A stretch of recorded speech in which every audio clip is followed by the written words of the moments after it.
Marois, Bertois, Tico et encore Douala, bonsoir. Bonsoir chers téléspectateurs de Canal de Vie et bienvenue à cette édition spéciale. Pourquoi édition spéciale? Édition spéciale Saint-Valentin. Ah, pas comme d'habitude. Pourquoi Saint-Valentin? Nous essayerons cette fois d'apporter des lumières sur des sujets, sur un sujet plutôt polémique, mais certainement cette fois, nous croyons que le Seigneur nous fera grâce de pouvoir en sortir avec des solutions qui certainement vous aideront du côté de la maison. Nous sommes ce soir sur Canal de Vie, Sentinelle de Jésus-Christ pour Jésus-Christ. Voilà la chaîne qui vous édifie et surtout qui vous remet sur les rails. Et si vous n'êtes plus, alors asseyez-vous confortablement parce que 1h30 suffiront certainement pour parler de la Saint-Valentin, la thématique qui nous réunit. Voilà, Saint-Valentin et chrétien et Saint-Valentin, quelle approche, nous sommes là pour vous servir. Nous parlerons de plusieurs axes ce soir. Nous parlerons de ces chrétiens qui pensent que on peut célébrer la Saint-Valentin. C'est de la liberté ou du libertinage. Nous en saurons plus. Nous rentrerons aussi également dans les années 1980 jusqu'à 1999 pour regarder ensemble les sondages. Qu'est-ce qui se passe? Qu'est-ce qui s'est dit? Pourquoi aujourd'hui on revient sur la Saint-Valentin? Mais pour en parler, installez-vous confortablement. Un chrétien doit-il célébrer la Saint-Valentin? Pour en parler, nous avons un panel riche pour vous, chers téléspectateurs. Tellement riche que je suis sûre que vous allez vous régaler du côté de la maison. Bon, tenez-vous tranquille. Hein? Installez-vous encore bien, c'est parti pour 1h30. Bonsoir, Madame Barbara Ndimo. Bonsoir, bonsoir à toi, bonsoir à tous nos téléspectateurs. Bienvenue à l'émission de ce soir.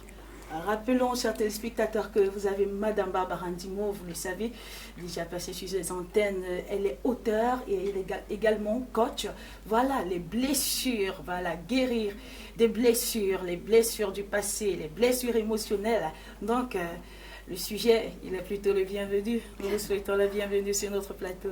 Merci beaucoup, c'est très important que tout le monde, tous nos auditeurs, tous ceux qui nous écoutent, tous nos téléspectateurs puissent être bien scotchés parce qu'on va être transportés. On va parler des choses très intéressantes, très pétillantes, piquantes avec tout le beau panel que j'ai ce soir. D'accord. Nous avons également M. Arnold Gancourt qui est conseiller matrimonial, mais aussi il est animateur radio. Voilà, dans une chaîne, une chaîne sœur, de l'autre côté. Alors, bonsoir Monsieur Arnold. Bonsoir Flore, bonsoir à tous les autres panélistes et bonsoir à tous les auditeurs de Canal de Vie. Voilà, les téléspectateurs de Canal de Vie. Ah, tous les téléspectateurs, merci. C'est l'habitude de la radio, vraiment, désolé. Comprenez, je vous ai pourtant dit que nous avons un animateur, donc c'est l'habitude. Ah, ça c'est vrai, ouais. Voilà, nous avons également notre entrepreneur, Monsieur Armand Bicatel. Bonsoir et bienvenue sur le plateau de Canal de Vie. Bonsoir Flore, bonsoir à tous les panélistes. Bonsoir à vos nombreux téléspectateurs. Merci de m'inviter à cette belle discussion.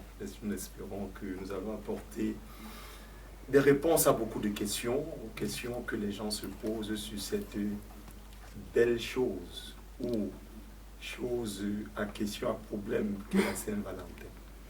Je ne partirai pas sans sacrifier une mission qui m'a été donnée par deux personnes merveilleuses qui m'ont demandé de les saluer. Il s'agit de Imela Eliel et de Desta Giovanna. Salut à eux. D'accord. Salut à vous les amis. Voilà, que le Seigneur vous bénisse. Alors nous avons également notre pasteur, le pasteur Albert David Bécaté, qui est sur ce plateau avec nous pour votre pur bonheur. Bonsoir pasteur et bienvenue sur les antennes de Canal. Bonsoir Flore, bonsoir aux milliers de téléspectateurs, bonsoir à mes copanélistes et j'invite les uns les autres à rester scotchés parce que le contexte s'y prête. Alors, merci bien à vous, chers téléspectateurs, de nous recevoir chez vous. Comme nous le disions tantôt, nous parlons de la Saint-Valentin, chrétien et Saint-Valentin. Nous allons rentrer dans le vif du sujet pour ne pas plus vous faire attendre 30 minutes de retard, nous nous en excusons. Mais nous allons aller dans le vif du sujet. Comme je le disais tantôt, nous allons parler de la chrétienté aujourd'hui et Saint-Valentin, chrétien et Saint-Valentin. Qu'est-ce que nous pouvons dire de cela? Nous commencerons déjà par définir les contextes. Chers panélistes, nous parlons aujourd'hui des chrétiens et des Saint-Valentin. Déjà une petite, nous allons voir l'approche, mais déjà nous allons rentrer dans l'analyse des concepts. Quand on parle du chrétien, c'est qui le chrétien? On parle de la Saint-Valentin, qu'est-ce qu'on doit comprendre par là? De la liberté et du libertinage. Voilà nos concepts clés que nous allons essayer d'analyser tout ensemble. Nous allons commencer par le chrétien. Oui, la définition du chrétien est assez simple. Chrétien signifie petit Christ. En fait, chrétien est l'expression qu'on utilisait pour cataloguer les personnes qui marchaient avec Jésus et qui, après le départ de Jésus, se comportaient comme Jésus, suivaient toujours les pas de Jésus. Mais s'il y a une chose qu'on doit remarquer, c'est que le mot chrétien a beaucoup évolué avec le temps. Parce que le mot originel chrétien signifiait simplement quelqu'un qui se comporte comme Christ. C'était un mot qui renvoyait principalement aux disciples que Jésus avait laissés et à tous ceux qui suivaient les disciples que Jésus avait laissés. Mais quand on revient à notre siècle, par exemple, si tu ouvres le dictionnaire Larousse, Petit Robert, tu vas te rendre compte que chrétien a un sens beaucoup plus religieux. Par exemple, de nos jours, même les gens qui adorent Marie sont reconnus comme des chrétiens. Pourtant, avant, ce n'était pas le cas. Donc, le mot chrétien de nos jours renvoie dans un sens plus large à tous ceux qui suivent la religion inspirée de la Bible. Donc, ce n'est plus assez restreint comme à l'origine. Mais quand on regarde de façon originelle, chrétien renvoyait principalement aux personnes qui ont marché avec Jésus-Christ, qui suivaient les traces de Jésus-Christ et qui obéissaient à la parole de Dieu fidèlement. Fidèlement, donc ça veut dire que lorsque on n'obéit pas fidèlement à la parole de Dieu, on n'est pas chrétien ou alors on tend à être chrétien. Ben, c'est vrai que si je peux revenir sur ça. La parole, elle est libre. Qui veut la prendre? Qui veut la prendre, Si je peux revenir sur ça, je peux quand même souligner un fait, c'est que au début, les chrétiens étaient ceux qui suivaient vraiment la parole de Dieu. Mais avec le temps, il y a beaucoup d'éléments extérieurs qui ont phagocyté la foi chrétienne. Et on a eu beaucoup de dérives. Quand tu vois par exemple l'histoire de Martin Luther, le réformateur, c'est pourquoi? C'est parce qu'il y a eu près de 400 ans où les gens vivaient dans, je vais dire, l'athéisme et la religion, où les gens avaient changé les lois de Dieu, ils avaient ajouté beaucoup de choses aux lois de Dieu, comme par exemple le fait que quand quelqu'un meurt, on paye pour qu'il puisse aller au ciel, l'adoration, l'infaillibilité du pape et tout ça. Et Martin Luther, Dieu l'a utilisé pour amener un réveil. Et on l'a traité de protestant, de protestataire. Et c'est là où il a encore insufflé un nouveau vent de réveil qui a encore amené à ressusciter le mouvement chrétien d'origine et qui s'est répandu jusqu'à nos jours. D'accord. Merci. Voilà, le pasteur voulait ajouter quelque chose? Ok, je voulais ajouter quelque chose déjà sur ce que mon frère a pu dire sur le chrétien. Parce qu'il faut dire, comme cela a été mentionné, que l'expression est utilisée pour la première fois à Antioche. Et véritablement, c'est ceux qui suivaient Jésus-Christ, son enseignement, et qui se comportaient comme lui. Et pour mieux comprendre et aller dans la suite de ce que notre bien-aimé a dit, il faut dire que nous allons commencer un peu dans le livre de Jean, chapitre 1, parce que ceux qui suivaient Jésus, qui sont-ils? La Bible nous dit dans le livre de Jean, chapitre 1, verset 12, que tous ceux qui l'ont reçu Christ ont reçu le pouvoir de devenir enfants de Dieu. Donc, ceux qui ont été appelés disciples, chrétiens après, c'est bien ceux qui ont reçu Jésus-Christ. Donc, il y a déjà ce pouvoir de devenir enfants de Dieu lorsqu'on reçoit le Seigneur Jésus-Christ. Et il y a un témoignage intérieur qui nous est fait par le Saint-Esprit, parce que la Bible dit dans Romains 8, verset 16, que l'Esprit même rend témoignage à notre esprit que nous sommes enfants de Dieu, que nous sommes chrétiens, si on veut, ou disciples.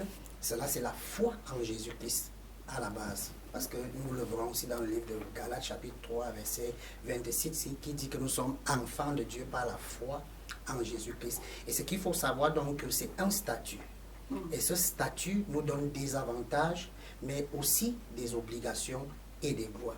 Donc lorsqu'on est enfant de Dieu, disciple chrétien, c'est un statut et on a des avantages mais aussi des obligations. Et c'est dans ce sens que le bien-aimé pouvait parler de la conduite entre ce qui était avant et ce que nous pouvons observer aujourd'hui. D'accord. Merci pour cette définition claire de ce concept de chrétien. Déjà, vous savez à la maison si vous êtes chrétien ou pas.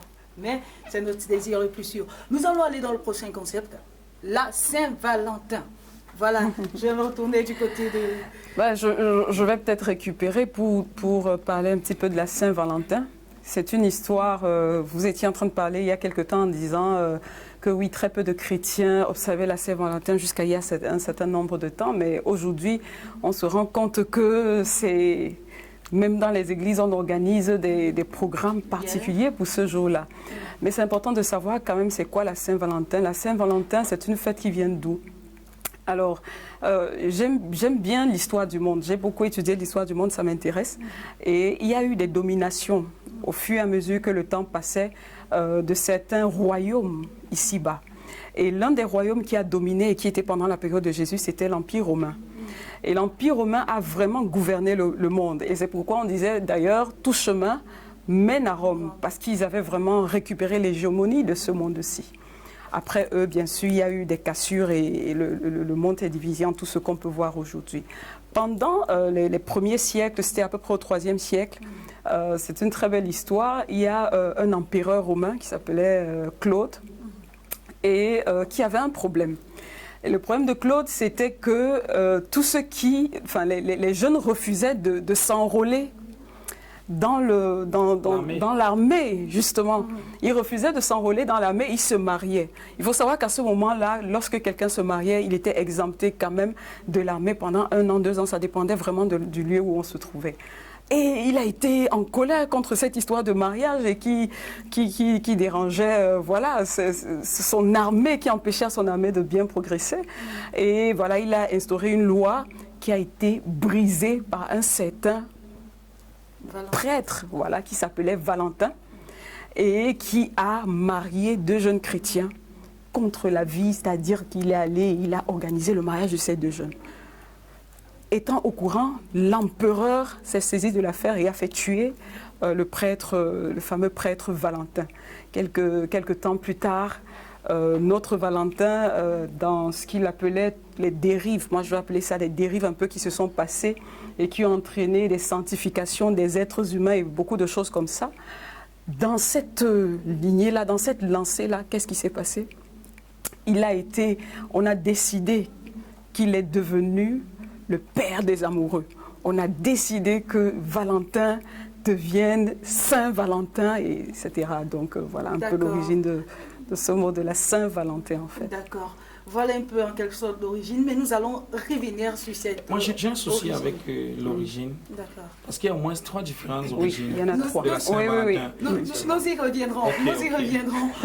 Nous avons encore c'est une vrai qu'on autre était dans les émission. concepts en Voilà, plus. nous sommes juste dans les définitions, voilà. On met les petits pas dans les grands. Voilà, nous allons y arriver.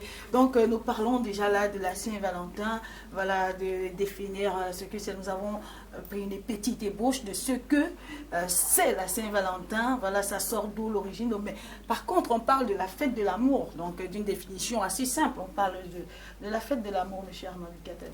Oui, effectivement, à la lumière de ce que vient de dire la copanéliste, nous constatons très bien qu'il y a d'abord le contexte général, c'est que le monde était dominé par l'Empire romain.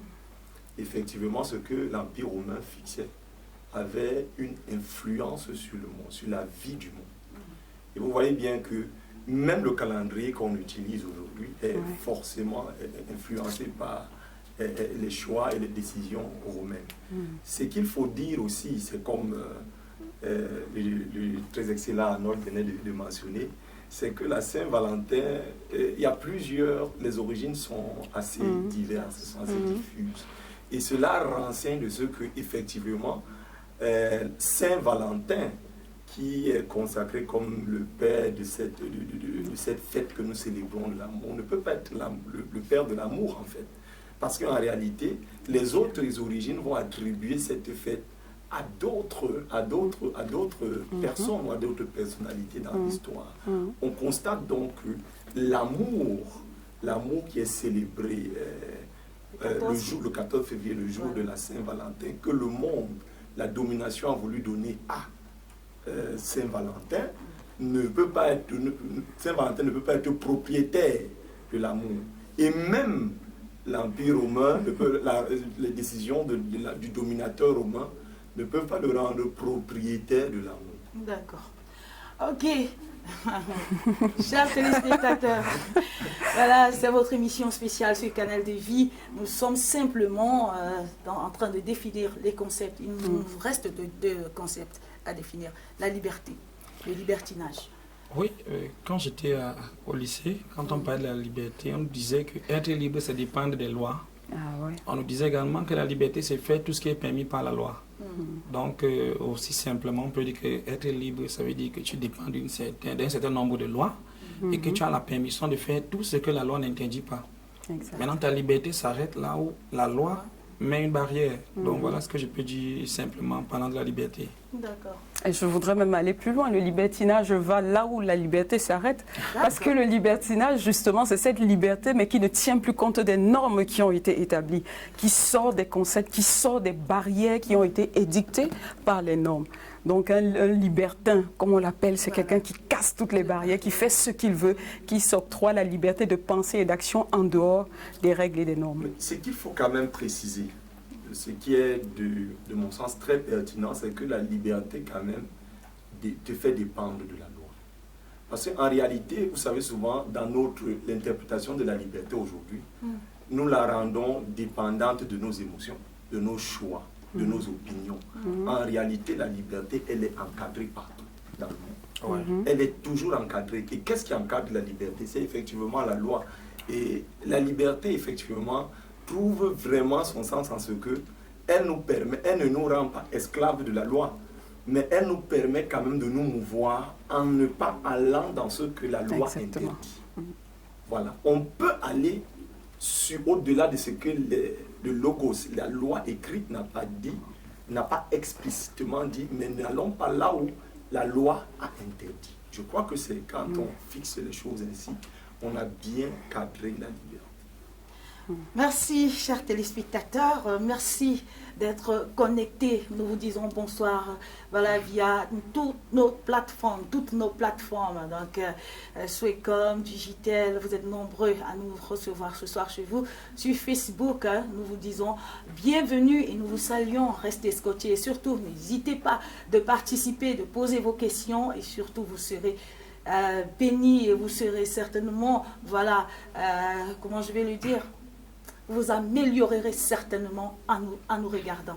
Nous allons prendre un élément, chers panélistes, nous allons prendre un élément, les hommes de la rue qui se sont prononcés sur ce que c'est, ce qu'il faut célébrer, la Saint-Valentin ou pas. Nous allons regarder ensemble cet élément et ensuite nous allons revenir.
Allez-y. Votre prénom?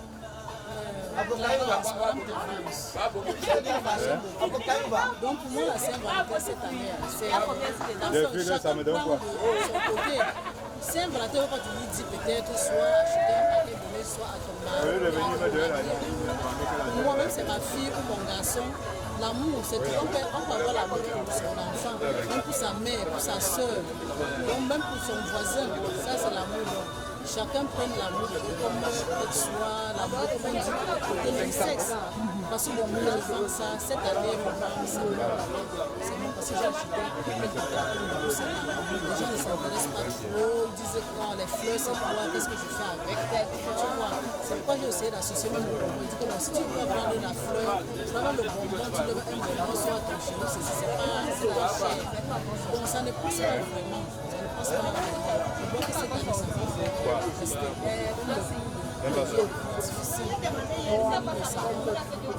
C'est pourquoi je vais faire le fait que ce n'est pas trop cher. Que même si ça reste, je ne me plains pas trop. Donc pour moi, la Saint-Valentin, c'est tu peux aimer ta mère, ta soeur, c'est ça aussi. Oui, cette fleur-ci, c'est plus de douzaine. Donc quand quelqu'un prend un paquet, je peux laisser un paquet 700, 800, ceci c'est 100 francs, le paquet c'est 1700 francs. Donc si quelqu'un même 100 francs, tu peux acheter même une fleur de 100 francs pour offrir dans la personne qui t'aime. D'accord, merci. Merci beaucoup.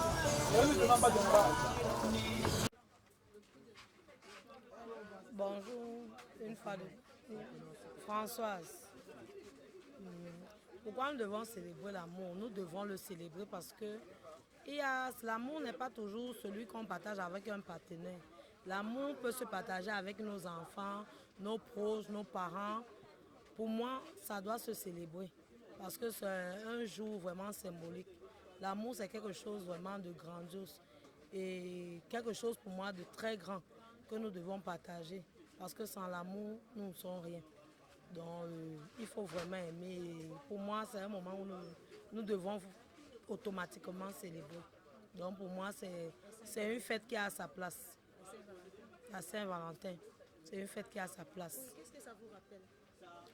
La Saint-Valentin me rappelle mon enfance, ma jeunesse. Parce que pour moi, l'amour sincère, l'amour propre, c'est l'amour de la jeunesse. L'amour de la jeunesse, pourquoi? Parce que l'amour de la jeunesse, quand tu es jeune, tu aimes sincèrement en fait. C'est un amour sans intérêt. Aujourd'hui, l'amour, c'est pas intérêt. Par contre, l'amour de la jeunesse, pour moi, c'était sans intérêt. Aujourd'hui, nous ne sommes plus honnêtes. Aujourd'hui, nous ne savons même plus si nous aimons ou pas.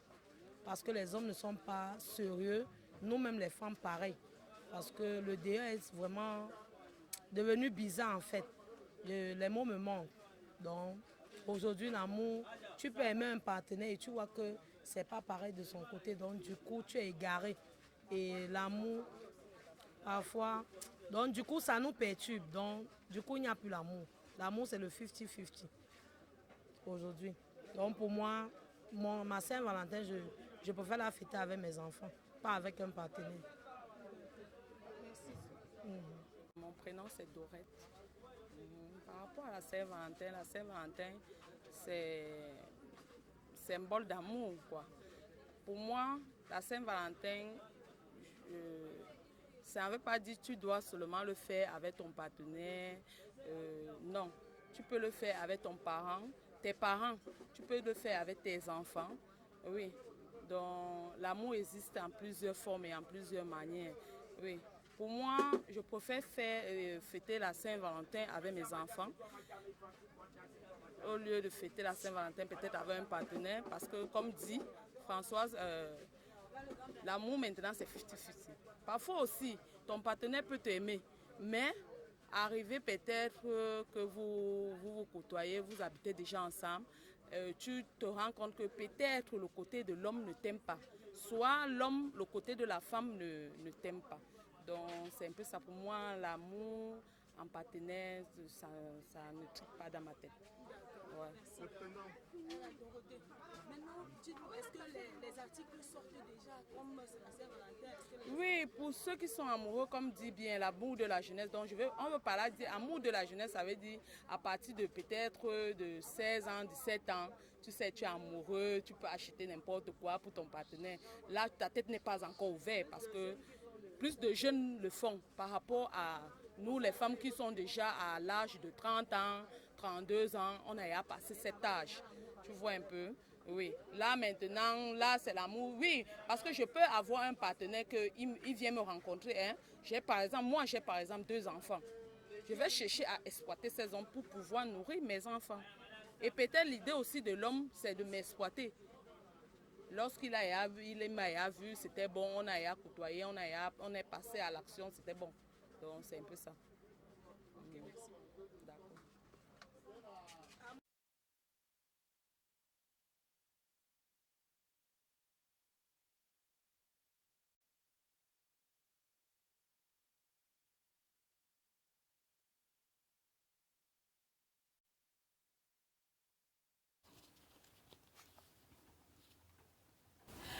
De retour sur notre plateau, vous avez eu les avis des uns et des autres, voilà, sur la Saint-Valentin. Et d'aucuns, ils pensent que vraiment, il vaudrait mieux être avec son parent ou alors sa soeur, où l'amour n'existe plus.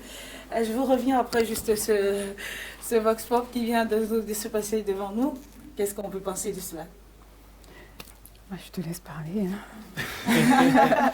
En fait, quand on écoute les différents avis des personnes qui viennent intervenir, il y a beaucoup de contrastes. Parce que quand on parle de la Saint-Valentin, c'est une fête des amoureux. On n'est pas amoureux de son parent quand même.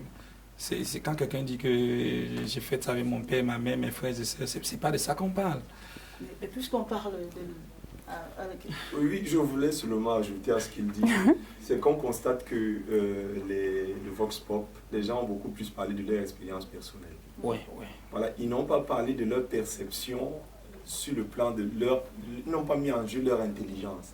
C'est leur perception, leur expérience, leur douleur, ou alors leur joie, leurs émotions qu'on fait ressentir à travers leur expression. Peut-être on aurait aimé qu'ils aillent au-delà. On constate donc que véritablement l'amour peut-être est un problème. Peut-être l'amour est un problème. Peut-être les gens s'aiment de moins en moins, ou alors voilà, on constate que, ou alors c'est même la perception même de ce que c'est l'amour qui pose problème, parce que comme l'excellent Arnold faisait que dire, quand on parle de l'amour, la fête des amoureux, d'où vient-il que quelqu'un parle de son père, de sa mère? Voilà, quel amour dont témoigne-t-il à son père ou à sa mère? Donc, je voudrais aller dans le même sens que les autres.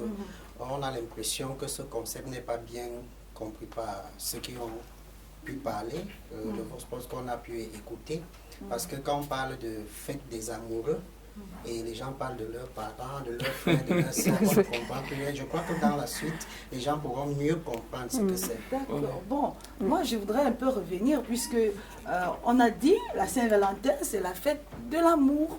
Est-ce que c'est spécifié? Est-ce que cet amour est spécifié vers un type de personne, ou alors c'est un amour d'ordre général? En réalité, l'origine, hein, ça c'est l'origine, l'une des origines, parce que effectivement, comme on a dit, il y en a plusieurs. L'une des origines, ça vient effectivement de ce monsieur qui s'appelait Valentin et qui est un prêtre, et il a marié 2 personnes. C'est de là que c'est parti. Donc c'était l'amour entre 2 personnes, agapé, éros, tout ça, filial, mélangé. Donc c'était vraiment l'amour homme-femme qui avait été célébré. Et c'est de là qu'est parti justement, voilà. Donc du coup, normalement, dans les normes, ça concerne l'homme et la femme. D'accord. Je voudrais simplement dire que ça nous renvoie, ça nous ramène directement dans notre seconde partie, hein, l'origine de la Saint-Valentin. Donc ici, on peut effectivement s'étaler de fond en comble. Arnold parlait aujourd'hui de plusieurs définitions, de plusieurs origines de la Saint-Valentin. Nous avons parlé de la première, voilà. Oui, en fait, si je pourrais dire quelque chose, c'est qu'en fait, j'ai un peu oublié ça, parce que j'ai eu à lire plusieurs origines et ça m'a confus. Parce qu'au finish, je me suis dit, mais tiens, cette fête n'a pas une traçabilité vraiment certaine. Un peu comme la fête de Noël. Parce que quand j'ai lu beaucoup d'origines et au finish, j'ai décidé de rejeter même toutes ces origines Et parce que pour moi, ça n'a vraiment pas de crédit. Parce que je vais dire par exemple quelque chose. Quand on retrace par exemple l'histoire de l'Église, tu vois un peu commençant après le départ de Jésus avec les apôtres, après la grande dispersion, ils se sont répandus dans l'Asie mineure, un peu partout. On a l'historique de l'Église, de tous ceux qui sont morts, des martyrs qui ont donné leur vie pour Jésus-Christ. Mais Valentin n'est répertorié nulle part. Donc, ce qui fait que quand on parle même d'un saint, quand on parle des saints dans la Bible, c'est des personnes qui ont le Saint-Esprit. Et puis, on les connaît tous. Les gens, ils sont nombreux, les personnes qui sont morts, comme des martyrs pour l'Évangile ou alors pour Jésus-Christ. Mais il n'y a pas de Valentin dans cette liste-là. Ce qui fait qu'en fait, moi, particulièrement, je ne donne pas de crédit aux origines de la Saint-Valentin parce que ce n'est pas répertorié dans l'histoire de l'Église. Parce que l'histoire de l'Église est clairement définie. On connaît tous ceux qui sont morts par amour pour Dieu. On connaît tous ceux qui ont donné leur vie. On connaît tous ceux qui sont sacrifiés. Valentin n'en fait pas partie. Mais il faut quand même dire que est-ce que la Saint-Valentin est une fête de l'Église? Ça, c'est une autre question. C'est une autre question. Peut-être vous allez rebondir. Oui. Je crois que lorsque l'origine ou le nom Saint-Valentin a été, comme elle a été expliquée là tout à l'heure, nous constatons effectivement que le prêtre... ça renvoie à l'Église, hein? C'est un prêtre catholique. Oui. Le prêtre catholique Valentin pose un acte de célébration de l'amour, voilà, pour répondre, pour combattre en opposition à une loi, à une décision qui avait été prise par l'autorité dominante. Je crois que la Saint-Valentin maintenant, et nous parlions des dominateurs, voilà, nous parlons des dominateurs, quand c'est une fête même à mon humble avis de celui qui domine en fait. Parce qu'en réalité, elle nous est imposée dans le calendrier aujourd'hui comme une fête, une célébration que nous devons faire. Allons-y, pasteur. Le pasteur veut prendre la parole. Ok, oui. Nous parlons des origines de la Saint-Valentin et comme on a dit, il y a plusieurs. Ce qu'on doit aussi comprendre, c'est qu'à l'entame de cette émission, on a parlé de l'influence de l'Empire romain. Et à un certain moment, quand l'Église, le christianisme devient, on peut dire, l'Église officielle de l'Empire romain, il y a certaines fêtes qui ont été habillées, donc, et qui ont eu une certaine configuration. C'est peut-être pour ça qu'aujourd'hui, parmi les multiples origines, les gens se focalisent beaucoup plus sur le prêtre, parce qu'il y a eu cette influence de l'Empire romain et le christianisme est devenu un peu comme la religion officielle et certaines fêtes païennes même ont été habillées, on essayait d'habiller, de donner une certaine connotation chrétienne ou religieuse si on veut. Oui, Madame Barbara. Ben oui, mais moi ce que je veux dire, c'est qu'il y a des dates qui sont connues. Si ce monsieur existe dans un calendrier, il y a quand même des dates qui sont connues. Il y a dans les années 400 quelque chose où on a décidé qu'il était ceci. Encore, l'Église à l'époque, l'Église catholique, c'est dans les années 1400 quelque chose qu'ils ont décidé de le mettre comme saint. On appelait d'abord le père des amoureux, mais après on l'a mené comme saint. Et on a décidé de... et c'est bien plus tard que ça a été ramené dans le monde, on va dire ça comme ça, parce que c'était vraiment transporté par l'Église. Et l'une des origines, justement, dans cette période très noire, parce que pour moi c'était une période noire du christianisme où il y a eu une modification de beaucoup de choses qui étaient pures de Dieu. On a fait rentrer tellement de choses. Il y avait la loi, je crois que ça s'appelle les Upercales, quelque chose comme ça qui se passait. L'Upercale, c'était du 13 au 15 février, c'était célébré. Et cette loi du 14 qu'ils ont mis là, cette fête qu'ils ont mise le 14, ça venait régler ce problème-là parce qu'apparemment, pendant cette fête-là, il y avait beaucoup d'orgies, beaucoup de débordements, beaucoup de ceci. Et ils ont mélangé tout ça pour le mettre finalement le 14 sous une forme plus contrôlée. Il y a beaucoup de choses, c'est comme on parlait tout à l'heure des 25 décembre qui sont entrées. Il y a beaucoup de fêtes qui sont entrées, des transformations de tel jour en tel jour qui sont entrées dans l'Église parce que, en fait, l'Empire, les empereurs romains voulaient fédérer tout le monde. Aujourd'hui, l'adoration du soleil existait, ça a été fédéré, ça a été ramené à l'Église sous une forme ou sous une autre. Il y a beaucoup de choses qui ont été... L'Église a été diluée de ça. Et si tu permets juste que je puisse terminer. Juste une seconde, s'il te plaît. Allons-y, Et allons-y, après, madame Je n'étais pas Barbara. intercepté. non, mais Allons-y. c'est une très bonne ambiance en même temps. Et après, il y a une très belle histoire, par contre, comme on appelle l'excellentissime. Il y a une très belle histoire qui dit que les oiseaux faisaient quelque chose pendant cette période-là. Je ne sais pas si vous avez écouté cette histoire. C'était la période d'accouplement des oiseaux. Et on s'est dit que vers le 14, il y avait cet accouplement-là. C'est l'une des nombreuses origines qu'on attribue justement à ce 14-là. D'accord. Alors, vous voulez ajouter quelque chose? C'est comme si j'ai oublié ce que je voulais dire. Mais en fait, je voulais souligner, je voulais juste un peu renchérir pour aller dans le même sens qu'elle, que beaucoup de fêtes païennes ont été intégrées dans la religion chrétienne et qui ont altéré même la religion chrétienne. Oui. Parce que quand tu te dis enfant de Dieu, tu t'inspires principalement de quoi? De la Bible. Et il y a beaucoup de ces fêtes que vous n'allez retrouver leur traçabilité nulle part, ni dans l'Ancien Testament, ni dans le Nouveau Testament. Ce qui fait qu'en fait, ce sont des fêtes païennes. Et c'est pourquoi un enfant de Dieu ne peut pas vraiment considérer ça. Et puis, on parlait, par exemple, Valentin, on l'appelait d'abord Père Valentin, après on a mis Saint. Tu vois, c'est quoi les critères qui qualifient une personne, qui permettent qu'on appelle une personne un saint? Quand on regarde la Bible, un saint, c'est simplement un enfant de Dieu qui a le Saint-Esprit en lui. Et quand on essaie de regarder, la religion catholique, c'était la religion d'État. Parce qu'ils se sont rendus compte que, parce que quand on regarde l'historique de l'Empire romain, ce sont les seuls qui ont pu dominer le monde entier. Et ils se sont rendus compte que les gens étaient trop attachés à la religion. Quand on combattait, ça n'allait pas, ça n'empêchait pas. Et c'est comme ça qu'ils ont donc commencé. Donc, ils ont pris la religion, ils ont utilisé la religion pour davantage assujettir le monde entier. Et ils ont amené beaucoup de fêtes, parmi lesquelles la Saint-Valentin. D'accord. J'espère qu'à la maison que vous êtes en train de bien vous nourrir ce soir et que certainement vous êtes bénis. Mais par contre, regardons cette autre étymologie de Jean-Claude Kaufmann. Jean-Claude Kaufmann qui est un sociologue et puis qui est auteur dans le domaine des sciences sociales également, auteur du livre Saint-Valentin, mon amour. Voilà. À l'origine de la fête de la Saint-Valentin se trouve en réalité la célébration libertine des Lupercales romaines. Voilà, c'était une tradition religieuse païenne.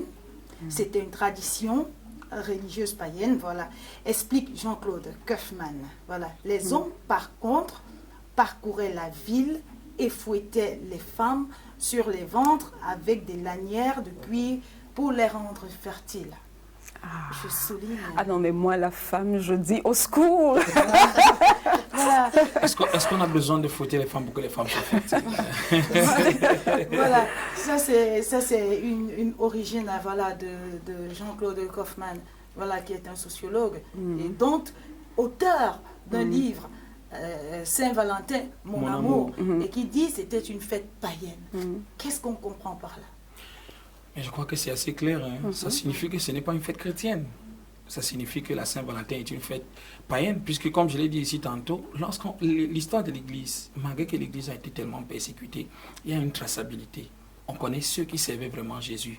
On connaît ceux qui marchaient avec Jésus. Et quand tu vas regarder que ce soit dans le livre d'histoire de la Bible, l'histoire de l'Église et les livres théologiques, tu ne vas pas retrouver Valentin nulle part. Donc Valentin, c'est pas une fête. D'ailleurs, lorsqu'on regarde même l'amour dans la Bible, les personnes dans l'Ancien Testament, par exemple, le symbole le plus frappant qui parlait vraiment de l'amour, si on veut même dire que c'est le père de l'amour, c'est Salomon. Salomon qui a écrit le livre des Cantiques. C'est lui qui décrit le mieux l'amour dans l'Ancien Testament. Ah, c'est pourquoi vous m'avez demandé si... Si tu as déjà lu le livre des Cantiques. Et quand on vient dans le Nouveau Testament, la personne qui parle le mieux de l'amour, curieusement, n'était même pas mariée, hein, c'est l'apôtre Paul. C'est lui qui parle le plus de l'amour, qui parle le plus du mariage. Donc, si on veut même donner une paternité à l'amour dans la Bible, parlant des hommes, c'est à cette personne-là qu'on doit faire référence, et non à Valentin. Je crois que au départ, on a clairement expliqué les mouvements du monde ont toujours été influencés par les dominateurs. Ouais. On ne doit pas, même aujourd'hui, de tout temps, le dominateur essaye d'amener le monde là où il veut. Et l'un des véhicules privilégiés pour entraîner le monde vers sa vision, c'est l'Église. C'est l'œuvre même que Jésus-Christ est venu rendre resplendissante. Et nous voyons bien que, comme il a été dit tout à l'heure, à un moment donné, le catholicisme qu'on présentait comme la vitrine de la chrétienté était devenue une religion d'État pour servir les intérêts du dominateur. Ouais. Les fêtes chrétiennes sont bien citées dans la Bible, les fêtes de l'Éternel. La Saint-Valentin n'est pas là. Elle n'est pas là. Donc ce n'est qu'à un chrétien qui ne lit pas la Bible qu'on va dire que la fête de Noël, la fête de la Saint-Valentin est une fête de l'Éternel ou une fête chrétienne. Mais on sait clairement que c'est le dominateur qui nous amène des choses qui sont plus ou moins digestes. Et qu'au fil des temps, il les rend digestes, en fait, il les rend acceptables. Au départ, comme Jean-Claude Kaufmann disait, c'était une fête où on fouettait pour avoir les femmes. Qui pouvait croire quand même en cette époque qu'une femme aurait eu besoin d'être fouettée pour être féconde. Mais ça servait les intérêts du dominateur. Et aujourd'hui, parce qu'il y a eu les mouvements contraires du dominateur, c'est-à-dire les mouvements de réveil qui ont permis à ce que plusieurs personnes ouvrent les yeux sur ce que c'est la réelle chrétienté, qu'on rende cette fête, on revient à ce qu'on voulait mettre en exergue, l'amour, symbolisé aussi pendant les Lupercales, la fécondité des oiseaux, on la resingularise à l'amour pour la rendre même digeste au meilleur véhicule du dominateur qu'est l'Église. Je peux... Alors, Madame Barbara veut rebondir. Alors, permettez-nous de prendre quelques interventions. Voilà, nous avons Katia Boudou-Iringa, voilà, du côté de Berthois. Je crois que l'amour qui doit avoir une importance dans la vie du chrétien est selon 1 Corinthiens 13. C'est sa participation. Nous avons Caillasse, Dieu a tant aimé le monde qu'il a donné son Fils unique pour que nous soyons sauvés et ayons la vie éternelle. Qui est donc ce Saint-Valentin comparé à cet amour que Christ a pour nous? Voilà. Alors Irène Lep a dit bonsoir à tous. Bonsoir Irène, voilà, heureuse de savoir que vous êtes connectés. Voilà, nous revenons à vous. Je voulais juste faire une petite parenthèse, non pas sur tout ce qu'ils ont dit, parce que je suis complètement d'accord avec, on se complète parfaitement. Je voulais attirer un peu l'attention sur je suis saint, la sainteté. Le saint tel, saint tel. Quand Christ est mort, Christ a laissé... Il disait dans Jean chapitre 12, Jean chapitre 1, le verset 12, qui disait à tous ceux qui l'ont reçu, à ceux qui croient en son nom, Christ a donné le pouvoir de devenir enfants de Dieu. Nous devenons saints de par ce que nous faisons alliance avec quelqu'un qui est saint. Amen. Je veux dire que c'est un peu délicat. Je le dis, c'est ma propre opinion, de dire saint tel, saint tel, saint tel, et les autres sont en fait des chrétiens en deçà du saint, de faire une sorte de hiérarchisation, de sanctification de certains, de moins sanctification de certains chrétiens, de moins... Laissons ça à Dieu. Dieu nous a dit, nous sommes saints. Vous êtes saints. L'Éternel l'a dit, Jésus-Christ, les apôtres l'ont dit. Vous êtes saints, c'est ce que vous êtes. Faites attention à votre corps. Dans le livre de 1 Corinthiens, on en parle grandement. Vous êtes saints. Donc, faisons quand même une petite... je veux dire que la hiérarchisation de la sainteté... Laissons ça à Dieu, je pense. C'était vraiment une petite parenthèse que je voulais ajouter. D'accord. Ok, voilà, chers téléspectateurs sur Canal de Vie, votre émission spéciale sur notre approche Saint-Valentin chrétien et Saint-Valentin. Vous nous regardez en ligne sur Facebook, sur YouTube. Voilà, participez, vous pouvez participer comme ceux qui l'ont fait. Vous nous regardez du côté de la maison. Nous vous disons bonsoir et surtout, si vous nous prenez de court, vous êtes sur Canal de Vie Télévision, émission spéciale. C'est avec vous sur notre approche ce soir chrétien et Saint-Valentin. Et nous nous sommes posé une question. Est-ce de la liberté ou du libertinage? Mais nous y reviendrons. Alors, pour ceux qui célèbrent la Saint-Valentin, elle n'a pas commencé aujourd'hui, cette célébration. Alors, est-ce qu'on peut constater un réel impact de cette célébration dans la vie de ceux qui ont eu l'habitude de la célébrer? Est-ce que... Le pasteur n'a pas beaucoup. Pasteur. Ok. Dites-nous, pasteur. Nous parlons de la Saint-Valentin. Est-ce qu'il y a un impact?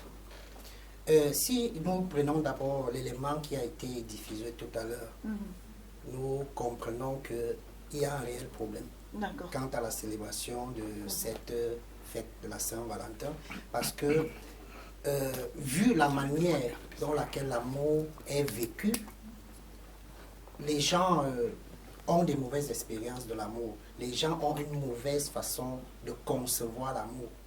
Et je voudrais que ce soir, vraiment, nous puissions apporter la lumière aux uns et aux autres. Amen. Parce que la Bible dit que nous sommes la lumière du monde. Vous voyez un peu, nous sommes la lumière du monde. C'est vrai que nous avons dit depuis l'entame de l'émission que cette fête est d'origine païenne. Ça, c'est un fait.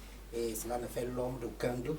Mais nous, en tant qu'enfants de Dieu, en tant que la lumière du monde, nous ne pouvons pas aussi dire qu'on ne considère pas ou on ne jette pas un regard en ce qui concerne cette fête. Donc, cette fête aujourd'hui a un impact. Mais l'impact là est aussi mitigé. Parce que quand nous regardons la Saint-Valentin, l'approche, nous regardons le vécu, nous regardons les expériences. Par exemple, la journée de demain, qui sera la Saint-Valentin, qu'est-ce qui va se passer? Comment est-ce que cela est vécu? La conception de la Saint-Valentin, c'est plutôt comme une invitation à la débauche, à la dérive, ainsi de suite. Déjà que le concept d'amour est mal compris et les gens ne vivent pas ça comme il faut. Vous allez voir demain, la Saint-Valentin, on va acheter des roses, on va faire des cadeaux. Il y a des hommes mariés, qui vont faire des cadeaux à leurs petites. Il y a, vous voyez un peu ce genre de choses. Donc si on veut parler d'impact de cette fête, déjà que véritablement cet impact-là, le constat ne sera pas vraiment très bon. Ça a un très mauvais impact tel que vécu par le monde. Donc ce soir, après, à la suite, nous allons expliquer comment cela doit être perçu. Comment cela doit être vécu, mais s'il faut parler d'impact, tel que les choses sont présentées, l'impact de cette fête, ça ne fait pas... Ça ne fait pas du bien. Donc, parlant de l'impact de la Saint-Valentin, le premier impact d'abord, c'est un impact commercial. Par exemple, en France, la France est le premier producteur de fleurs dans toute l'Europe. Et ça, c'est une période où les fleuristes font beaucoup de promotions, ils font même beaucoup de rabais et beaucoup de publicité, et ça fait que les gens achètent beaucoup leurs fleurs. Et quand tu regardes, par exemple, là où tu allais faire le reportage, tu vas te rendre compte qu'il y avait beaucoup de fleurs, il y avait les enveloppes particulières, et puis j'ai vu... Il y avait des bonbons particuliers. Des bonbons particuliers, même pour la Saint-Valentin. J'ai également vu des publicités sur le net où on offrait dans les hôtels des rabais. On met des pétales roses sur les lits, sur les tables, les amoureux, ainsi de suite. Et pour parler de l'impact, le premier impact est d'abord commercial, parce que beaucoup de personnes se font de l'argent pendant cette période. Ensuite, quand on prend encore un autre aspect, c'est qu'il y a beaucoup de personnes qui traversent des turbulences dans leur couple. Et ils profitent de ce jour pour se réconcilier. Par exemple, il y a de cela 2 ans, j'étais à la base Elf, on organisait un programme parlant de la Saint-Valentin.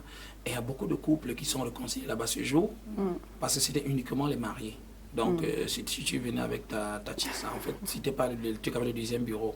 Et beaucoup de couples ont profité pour remettre les pendules à l'heure, parce qu'il y avait beaucoup de crises dans plusieurs des couples qui étaient venus ce jour-là. On a fait des exercices pratiques qui les ont amenés à se réconcilier et à redéfinir ou alors à recommencer à vivre l'amour dans son sens propre, l'amour éros.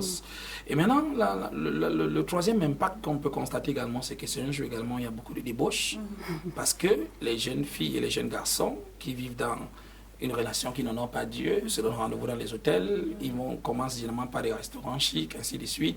Et il y a beaucoup de débauches, il y a beaucoup de fornication. Et comme le pasteur l'a dit tout à l'heure, des personnes qui sont mariées appellent les petites filles parfois, ils trompent leurs épouses, non, je vais à mission. Pourtant, ils vont avec la petite. Et malheureusement, il y a également beaucoup de femmes qui trompent leurs époux ce jour. Et je sais que généralement, le 15, si vous mettez les informations, vous allez entendre les faits divers. On a attrapé tel ici, on a attrapé tel là-bas, il y a les scandales, ainsi de suite. Donc c'est une fête qui a un avantage et également beaucoup d'inconvénients à la fois. D'accord. Nous allons prendre quelques avis, nos internautes. Rose Mariette Mpomé, bonsoir. Il s'agit de la distraction de Satan pour promouvoir l'impudicité. Voilà. Nous avons Virginie Ecclésiaste qui nous dit, puisqu'on parle de la fête des amoureux, un enfant de Dieu doit-il attendre un jour spécial pour exprimer son amour à son conjoint ou sa conjointe? J'espère qu'on ne parle pas de l'amour poulet ici, hein. Voilà. L'amour poulet. Poulet, P-O-U-L-E. Voilà, poulet. On ne parle pas de l'amour. Également, Cette fête influence négativement plus la jeunesse aujourd'hui. Combien de jeunes filles, après avoir soi-disant célébré la Saint-Valentin, voilà, sont rentrées à la maison avec une grossesse. Voilà. Et qu'au nom de l'amour, le géniteur décline la responsabilité. Ou combien de couples ont rompu après la Saint-Valentin. Voilà, nos internautes sont bien présents. Nous vous disons bonsoir et merci de participer à notre émission. Oui, Armand. Oui, je voudrais dire que peut-être je vais assez souvent revenir dessus. C'est que si nous reconnaissons tous que la Saint-Valentin a une origine païenne, ça veut dire qu'il y a quelqu'un qui tire les ficelles derrière. Et celui qui tire les ficelles, comme il les tirait hier, il les tire toujours aujourd'hui. Nous parlons de l'impact de la Saint-Valentin. Effectivement, c'est lui qui cherche à avoir l'impact le plus puissant. C'est pourquoi le monde est redécoré ce jour pour ouvrir la voie aux orgies. Je pense que lorsqu'on parle d'abord de l'impact de la Saint-Valentin, c'est par là où il faut commencer, parce que celui qui tire les ficelles met d'abord tout pour que les orgies soient multipliées par je ne sais pas combien. De façon exponentielle. Exponentielle et bien plus même d'ailleurs, si cela est possible. Donc, c'est là le premier impact. Et cela devrait beaucoup inviter ceux qui se versent dans cette fête à beaucoup de vigilance. Parce qu'effectivement, on célèbre quand même quelque chose de noble, quelque chose de bien. Et à beaucoup de vigilance. C'est le premier impact. Et pendant que ce monde est redécoré, les choses sont mises en place pour les orgies, ça ouvre d'autres opportunités, comme l'excellent disait tout à l'heure. Ce nom est venu simplement. Connu avant. Non, il ne s'appelle pas. Arnold disait tout à l'heure, les opportunités commerciales. Les opportunités commerciales, du coup, les hommes d'affaires tirent leur épingle du jeu, les entrepreneurs tirent leur épingle du jeu. Nous suivions dans le Vox Sport tout à l'heure quelqu'un qui s'offusquait même de ce que les choses ne vont pas. Comme ça, c'est souvent allé. Donc, parce qu'en réalité, souvent, elle tire son épingle du jeu. Donc, les entrepreneurs, les hommes d'affaires tirent leurs épingles du jeu. Aussi, ça, il ne faut pas l'oublier, les puristes de l'amour, ceux qui veulent vivre l'amour purement, eux aussi tirent leur épingle du jeu. Parce que la Saint-Valentin, pendant que le monde est redécoré, ils ouvrent plus de facilité. Des choses qu'on n'aura pas tout le long de l'année, on les a pendant cette période-là pour faire rêver qui sa conjointe, qui son conjoint. Je crois que voilà, de mon point de vue, aussi l'impact. Ce jour aussi, ça rend peut-être le message du pasteur à l'église. Ce cantique des cantiques plus digeste. Plus digeste, vous voyez. Parce que toute l'année, on nous prêche l'évangélisation, jeûner. Je crois que rarement on prêche ce cantique des cantiques. Dimanche, je crois que c'est aussi. Ça permet aussi que certains chrétiens découvrent qu'il y a un livre que Dieu, avant les Saint-Valentin, les Lupercales et tout, Dieu a parlé de l'amour avant. Dieu a parlé de l'amour avant tout cela. Donc, je crois que l'impact, tout le monde y trouve son épingle du jeu, quoi. Je peux donner une dernière chose. Au-dessus de tout ce qu'ils ont dit, je voudrais ajouter et faire un message à tous ceux qui écoutent aujourd'hui cette télévision. Je voudrais dire à tous les jeunes qui se sentent obligés de partir se donner. C'est souvent l'occasion de se donner. Je me rappelle lorsque, à l'époque, j'avais, je pense, 14-15 ans, j'avais un petit ami et qui est venu ce jour-là avec des chaînes, des bijoux, des cadeaux, etc. C'était le jour de la Saint-Valentin et il venait pour que, voilà, qu'on puisse passer à l'acte. J'avais 14 ans et j'avais donné ma vie à Christ la veille. J'ai rendu grâce à Dieu pour ça. Mais oui, j'ai gâté ses plans. Mais je veux dire que le monde et l'entourage et l'environnement et tout ce qui se passe aujourd'hui vous pousse, à tous ceux qui nous écoutez, à cette débauche qu'on a décriée, vous pousse à oublier vos principes, vous pousse à sortir de vos valeurs. Je voudrais vraiment vous dire aujourd'hui, parce que la Saint-Valentin va se passer là, vous n'êtes pas obligé de vous laisser aller. Vous pouvez rester ferme. Vous n'êtes pas diminué parce que vous n'avez pas fait ça ou ça ou ça. Votre position devant le Christ est encore mieux. Elle est encore meilleure, cette position-là, parce que vous êtes resté fidèle malgré que le monde entier ait courbé les chines. Donc, ne vous sentez pas obligé de forniquer, de pécher. Ne vous sentez pas obligé de tromper votre épouse. Vous qui écoutez, qu'aujourd'hui, ce soit quand même un jour différent pour vous. Voilà. Oh là là, merci bien. J'espère que vous êtes bénis. Alors, qu'est-ce qu'on peut encore dire? Je crois et je sais que du côté de la maison, vous êtes en train de digérer cette émission de la meilleure façon. Rappelons que vous avez des personnalités sur ce plateau, vraiment avec des profils différents, simplement pour nous amener à comprendre les choses telles qu'elles sont et pour ne pas nous laisser faire ou alors sombrer dans le péché ou alors dans ce qui ne glorifie pas Dieu sous prétexte de Saint-Valentin. Nous avons voilà encore d'autres réactions. Rodrigue Pombakwa, voilà, il dit: vous n'avez pas défini les mots amour et amoureux. Oh. Peut-être Rodrigue amoureux. Dans tous les cas, je suis sûre qu'à la fin de cette émission, Madame Barbara, elle est là pour ça. Elle va le faire pour vous simplement. Il y a beaucoup de fêtes d'origine païenne que les gens des églises célèbrent. Voilà, pourquoi pas la Saint-Valentin? Il pose la question. Ok, allons-y, pasteur. Je voudrais réagir. Ok, il y a beaucoup de fêtes d'origine païenne que les gens des églises célèbrent, voilà. La fête du travail, la journée internationale de la femme, ainsi de suite. La fête de la jeunesse. La fête de la jeunesse, pourquoi pas celle-là? Et je voudrais qu'on ouvre la parole de Dieu. Allons-y, pasteur. Rapidement, peut-être deux textes. Nous allons lire dans le livre de Colossiens chapitre 2, le verset 16. Il est écrit que personne ne vous juge au sujet du manger ou du boire, au sujet d'une fête, d'une nouvelle lune ou des sabbats. Je vais reprendre. Que personne ne vous juge au sujet du manger ou du boire, ou au sujet d'une fête, d'une nouvelle lune ou des sabbats. Je voudrais lire un autre texte pour qu'on comprenne.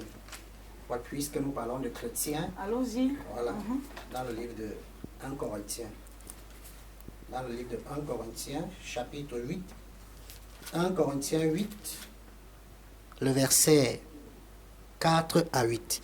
Il est écrit: pour ce qui est donc du manger des viandes sacrifiées aux idoles, nous savons qu'il n'y a point d'idole dans le monde et qu'il n'y a qu'un seul Dieu. Car s'il est des êtres qui sont appelés Dieu, petit d, soit dans le ciel, soit sur la terre, comme il existe réellement plusieurs dieux et plusieurs seigneurs. Néanmoins, pour nous, il n'y a qu'un seul Dieu, le Père de qui viennent toutes choses et pour qui nous sommes, et un seul Seigneur Jésus-Christ, par qui sont toutes choses et par qui nous sommes. Mais cette connaissance n'est pas chez tous. Quelques-uns, d'après la manière dont ils envisagent encore l'idole, mangent de ces viandes comme étant sacrifiées aux idoles, et leur conscience qui est faible en est souillée. Ce n'est pas un aliment qui nous rapproche de Dieu si nous en mangeons, si nous n'avons rien de plus. Si nous n'en mangeons pas, nous n'avons rien de moins. Je voudrais prendre ces deux passages pour répondre à notre bien-aimé et édifier les uns et les autres. Nous sommes enfants de Dieu. Et si l'apôtre Paul dit que personne n'a plus à nous juger sur les jours, sur une fête ou sur une autre, la Saint-Valentin est d'origine païenne. Et nous avons dit tantôt que nous sommes la lumière du monde. Le bien-aimé a bien fait de souligner qu'on peut fêter, on fait plusieurs autres fêtes qui sont d'origine païenne. Pourquoi pas la Saint-Valentin? Mais le problème est au niveau de l'approche. Parce que le thème, c'est l'approche. Le livre de Romains, chapitre 12, verset 2 dit: ne vous conformez pas au siècle présent. Donc, est-ce qu'un enfant de Dieu peut célébrer? Pourquoi pas la Saint-Valentin? Et c'est notre prochain point. Je continue ou j'attends? Allons-y. Allons-y, voilà. Est-ce qu'un enfant de Dieu peut célébrer la Saint-Valentin? L'apôtre Paul nous dit que pour celui dont la conscience est sanctifiée, purifiée par le Seigneur, on ne peut plus te juger au sujet d'un jour. La Saint-Valentin, c'est la fête de l'amour des amoureux. un enfant de Dieu ne va pas attendre un jour pour manifester son amour.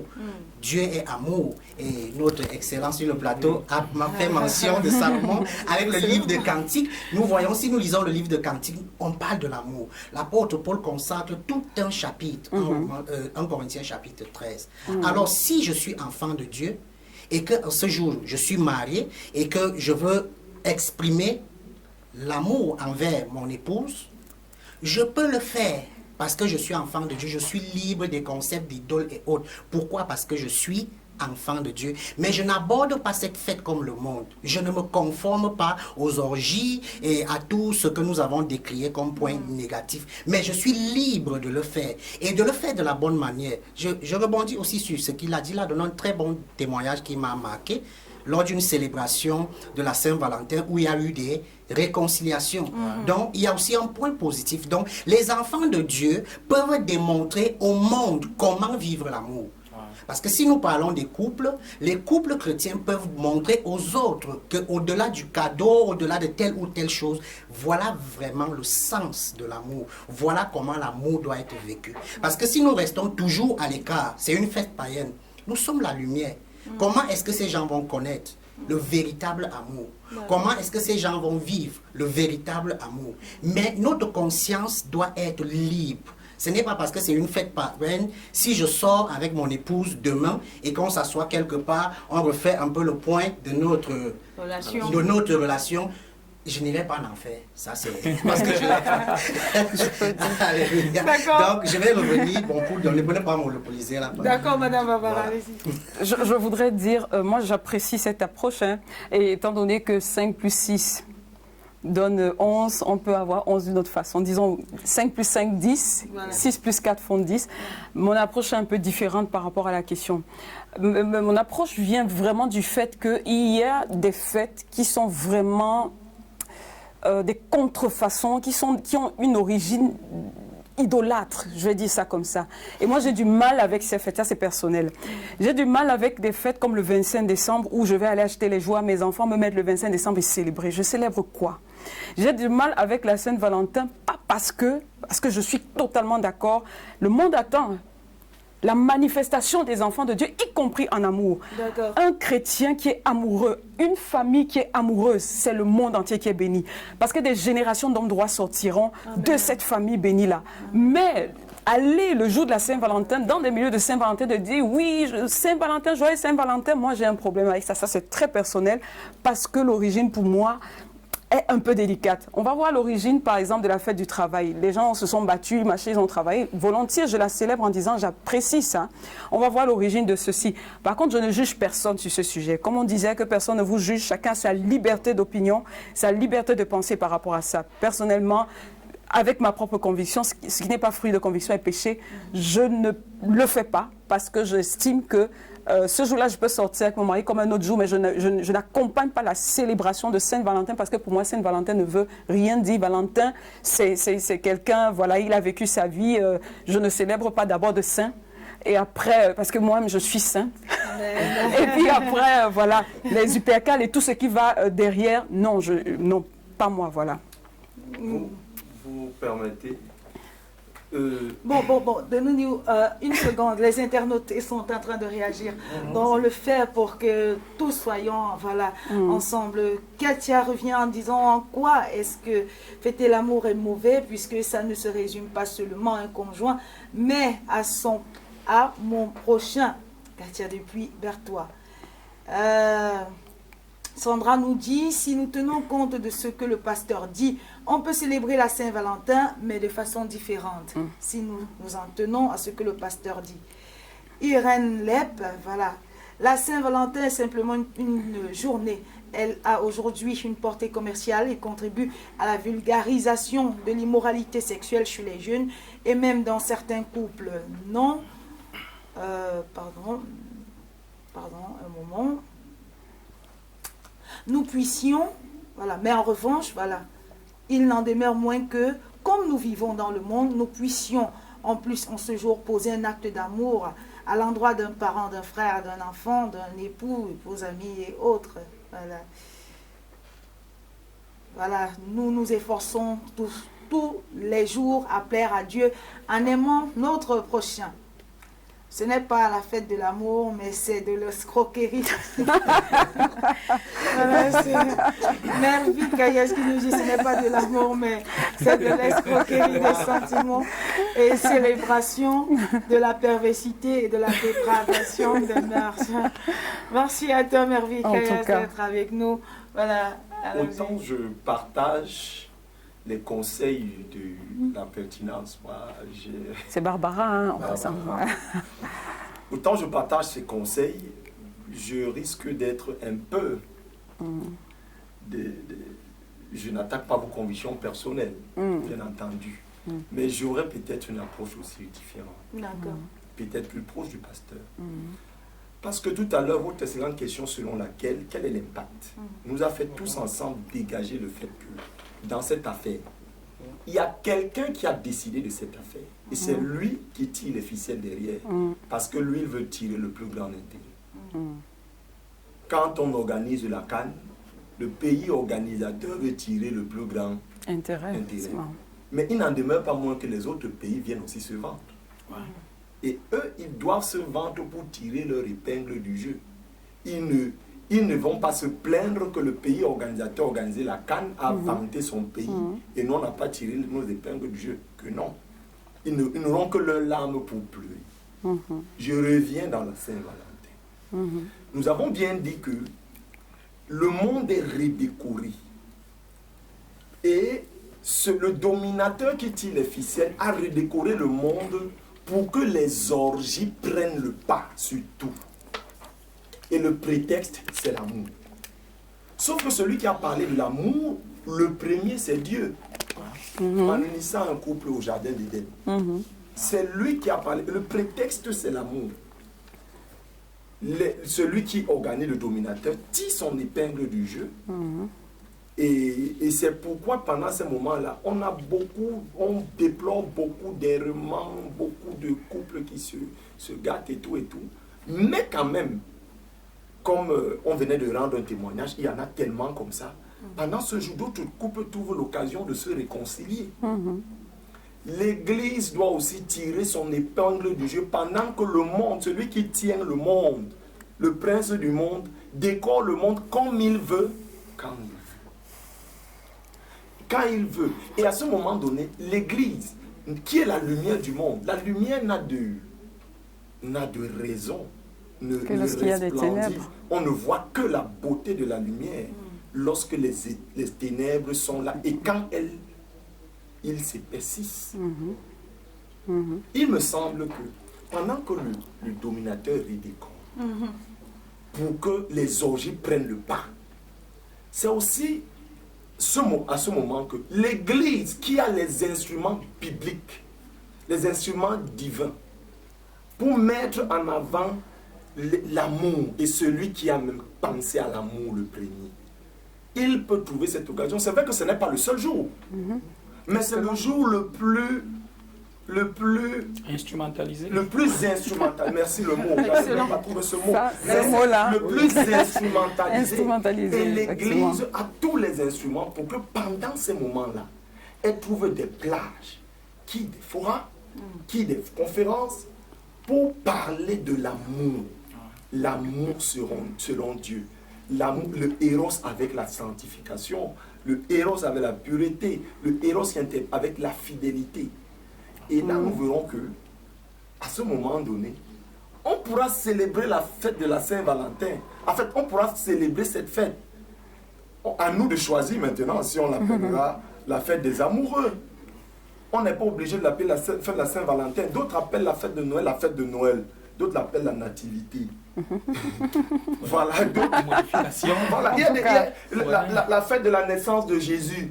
Chacun trouve son mot, le mot qui correspond à ses aspirations. Toujours est-il que ça n'enlèvera pas que Noël, ce n'est pas Jésus qui a créé ça.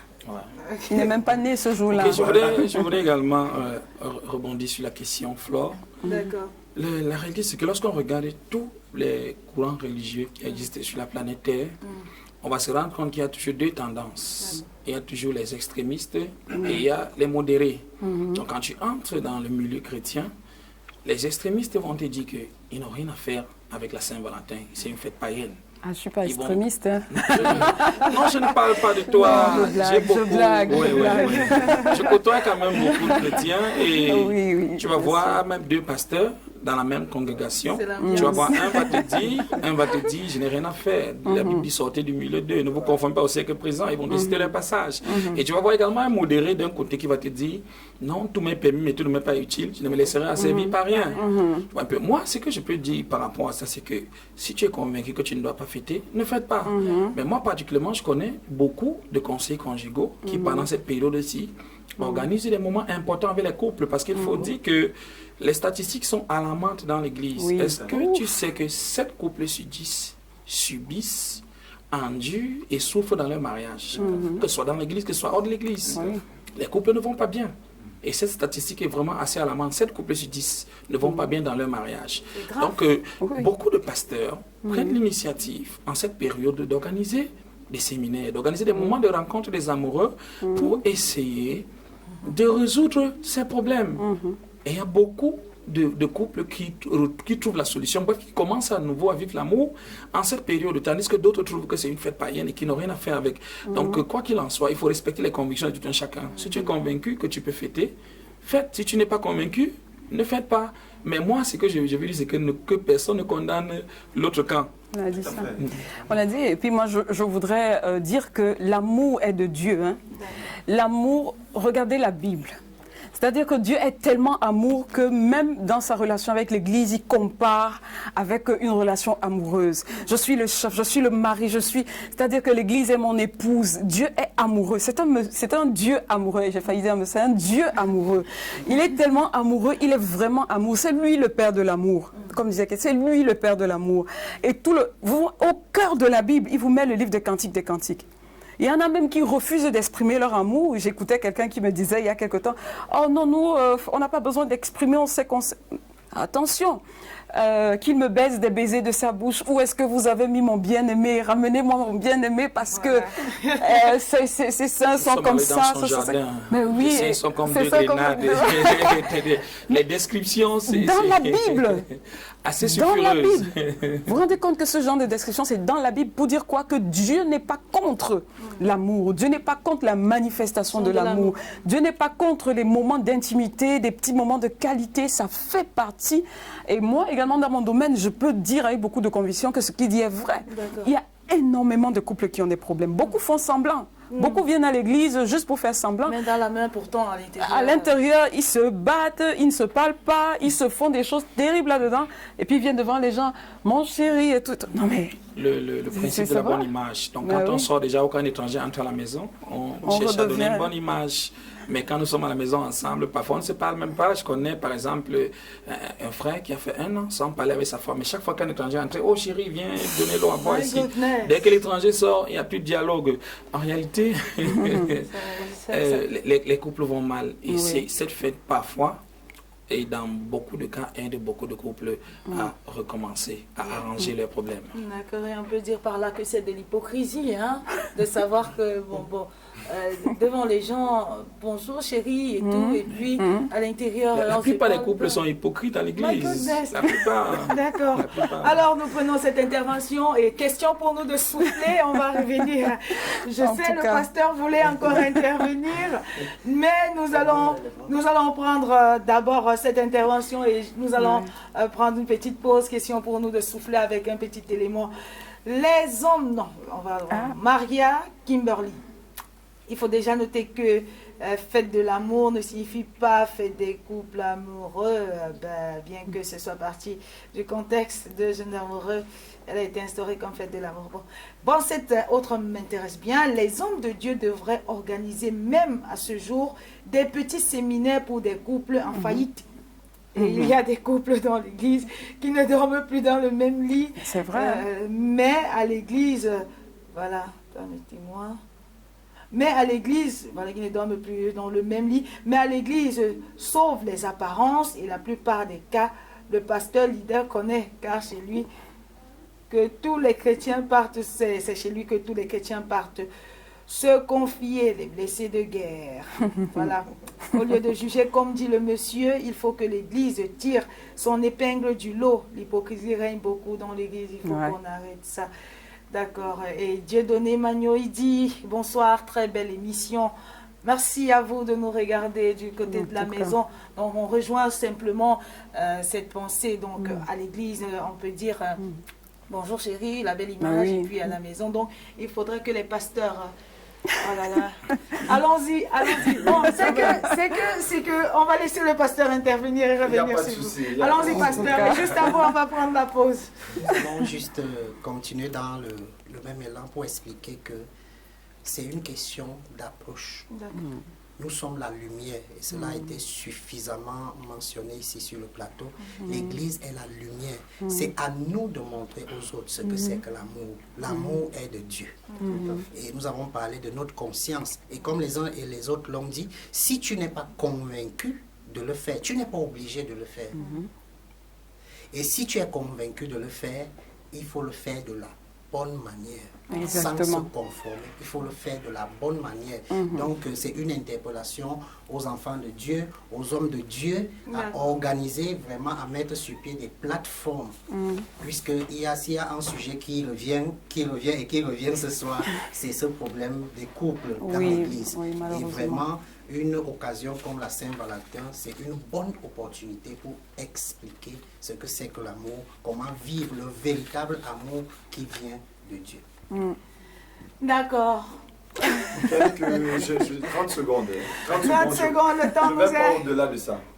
Juste pour dire que je crois que notre interpellation, c'est vraiment dans le but d'amener les chrétiens aussi à comprendre l'enjeu de toute cette affaire-là. L'enjeu, il est plus spirituel qu'on ne peut l'imaginer. Parce que les gens que nous allons prêcher l'évangile demain meurent catégoriquement le 14 février, alors qu'on peut leur présenter quelque chose qu'ils n'imaginaient pas qu'il peut exister. Je vais aller, je finis par ceci. Il faut dire que parler de l'amour le 14 février ne concerne pas que les couples qui sont malades. Il les concerne aussi. Mais même les couples qui semblent être en bonne santé dans leur amour ont besoin davantage de découvrir l'amour. Parce que leur amour qui est beau aujourd'hui sera demain mis à rude épreuve. Et je crois que c'est toujours une bonne chose de parler de l'amour dans l'Église. Surtout que l'Église est agressée par le monde pour qu'ils sortent de cette affaire qui empêche au monde de développer ce qu'il veut faire. D'accord.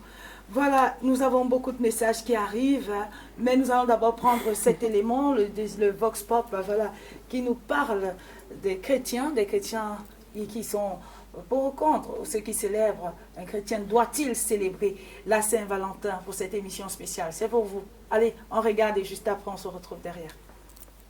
Est-ce que je...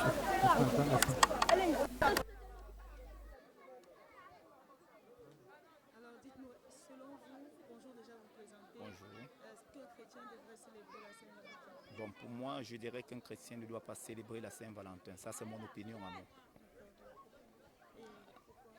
Ah oui, parce que je ne sais pas l'utilité de la Saint-Valentin.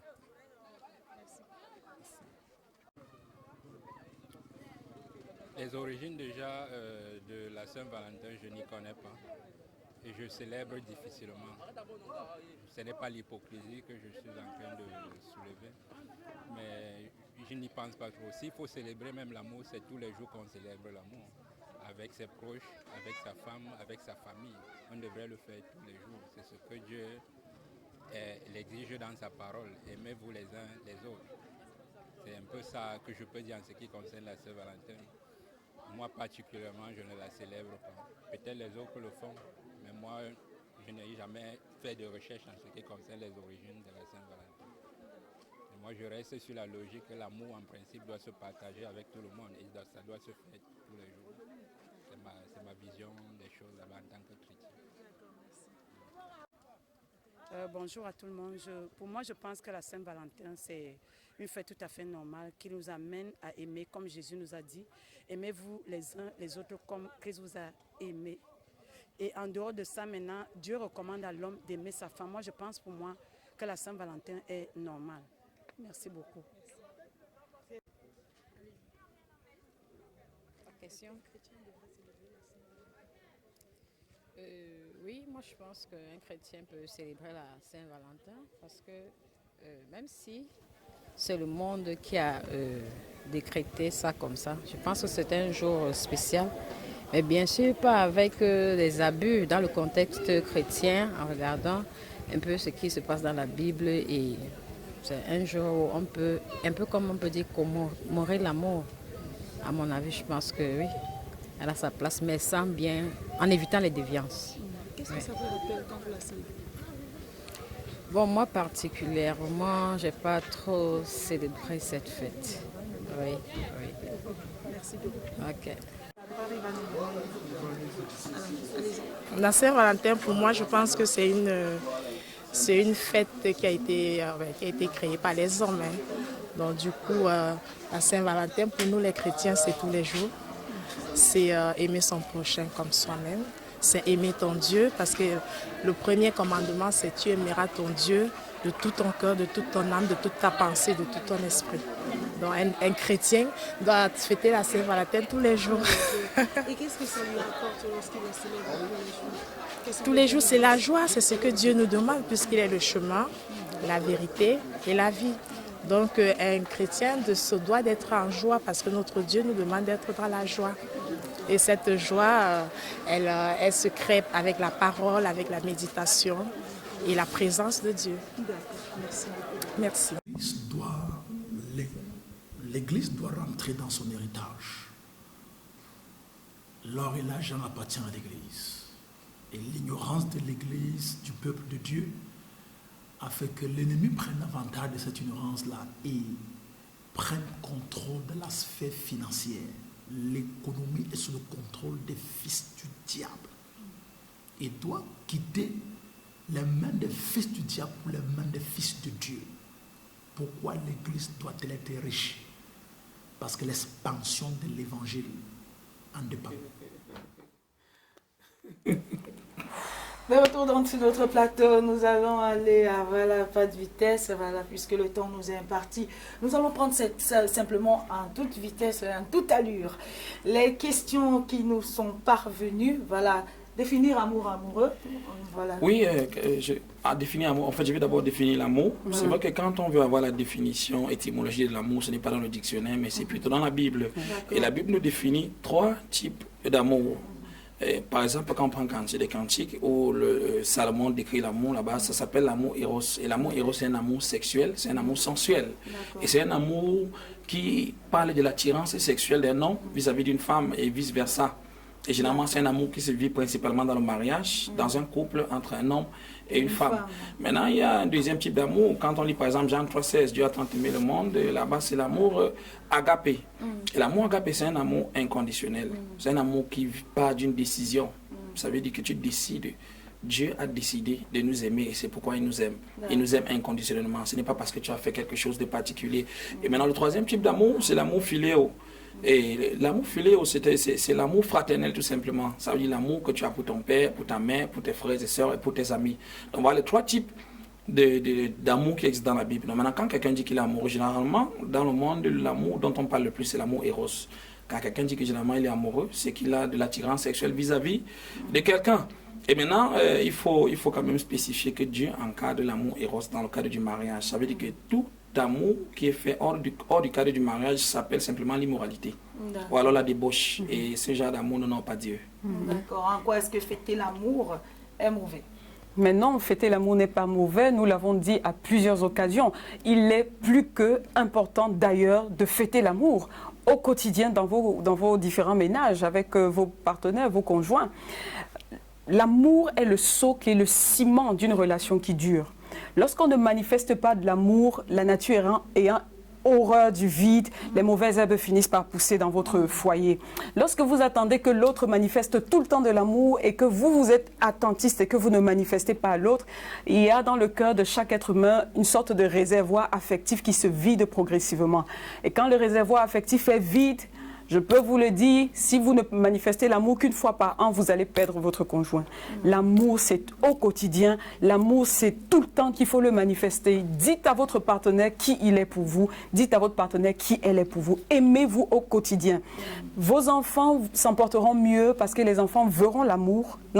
Les enfants parleront également l'amour dans leur futur foyer. Les enfants seront éduqués dans le meilleur environnement qui soit. Au-delà de cet amour, il parlait de différents types d'amour. Parlez également l'amour de Dieu chez vous. Aimez-vous en tant que couple, mais aimez également Dieu dans votre maison. Aimez vos proches. N'ayez pas peur de vous dire « je t'aime ». Ça, c'est un mot dans notre culture bantou. Pour dire « je t'aime », c'est compliqué. Parce que si je dis trop « je t'aime », la personne va se prendre la tête. Non. Vous savez, il faut dire aux gens qu'on les aime avant qu'il ne soit trop tard. D'accord.